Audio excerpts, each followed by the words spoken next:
Welcome to the Contributor Corner for Run Radio. Alex De Luca with Italian Kitchen in Italy in front of a castle. Yes, that's actually the Royal Castle. It's beautiful. Built, the two towers that you see, that one and that one, they're actually Roman towers. They've been built by the Romans in, 50, 40 before Christ. And then when they built the castle, they used the same thing. Because, you always use what you have. You never discard whatever someone else made before you. And that's a good thing also when you cook. We have a way here in Italy to use and reuse whatever is left, to the point that our most famous dish, that is called agnolotti, that is kind of a ravioli made with meat inside, was born because, being a poor country, when you make meat and you have leftovers, you use the meat, you stuff a raviolo with that meat, and you make a great meal out of it. So don't be afraid when you cook something amazing and you have leftovers, because you can repurpose that leftover in something even more amazing.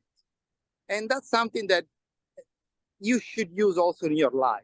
When something goes wrong, when something doesn't end up the way it does, or just simply when you do too much of something and you have leftovers, find a way to reuse it, find a way to make it look still interesting and tasteful and nice and happy and pretty, and you can use it again. It doesn't need to go straight into the trash. There must be something that can be done with that. Okay, I just want to show you what's behind me. I'm sorry. I mean, I'm just amazed by the prettiness that I have around me, that I'm almost speechless. And it's pretty. If you can bear with me, I'm sorry I'm walking. No, that's okay. Because you guys need to see this. Yes. Look at this. Okay, that's a piece of the Royal Palace. Okay, that chapel that you see behind the Royal Palace, that's what the Holy Shroud is called. Wow. Because, they call it the Holy Shroud of Turin because it's in Turin. And I don't know if we have time, but... Yes, we do. Look at this. This is the front of what we've seen before. This is called... Look at this. That's great. Look at the square. Wow. You guys, if you have the time and the chance to come to Italy, Torino must be one of the stops that you have to do, because it's kind of a hidden gem, like, Italian Kitchen, but I don't want to compare myself to this city. Just saying.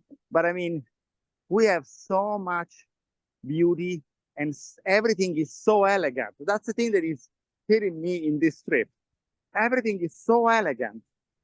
So, look at the dimension, look at the proportions. Mm-hmm. It is, and it's effortless. You go around and, at every corner, there is something incredible that can show up. And that's probably something that everybody needs to do in their life. Just get ready for the next beauty and the next surprise and the next great thing that is waiting for you at the next corner. Because there is always something nice coming for you if you know how to wait, and if you put yourself in the right position to wait for it. See, this is another artist light, the fil rouge is called, the red thread, called all those birds. And this is the rest of the square. Unfortunately, they're working on it, but you can see what I'm talking about. Oh, yeah. And that's a wrap. Before we go, what's one of your favorite things personally that you've seen since you've been back to Italy? That is a good question. I would say that rediscover the Roman origin of this city and being able to walk through a wall built more than 2,000 years ago, or walk next past a wall that has been built 2,000 years ago, and you can touch it. It's not under glass. It's there. It's been there for so long, then you can do whatever. Actually, a friend of mine that is from Torino, when he saw the picture of the gate of the city, say, "Oh yeah, my dad used to climb over that when he was a kid." So art and beauty doesn't have to be something that you look from far away. It's something that you can enjoy, something you can touch, something you can do. The more you enjoy, the more you touch, the more you make it part of yourself, the more you can understand, and the more beauty you can create on your own. Thank you so much, Alex. Enjoy the rest of your trip, and I appreciate you showing us a little bit of your hometown. Thank you for having me. Trina, it's been a pleasure. Have a good one. Thank you. Be sure you're listening and watching at runradio.net.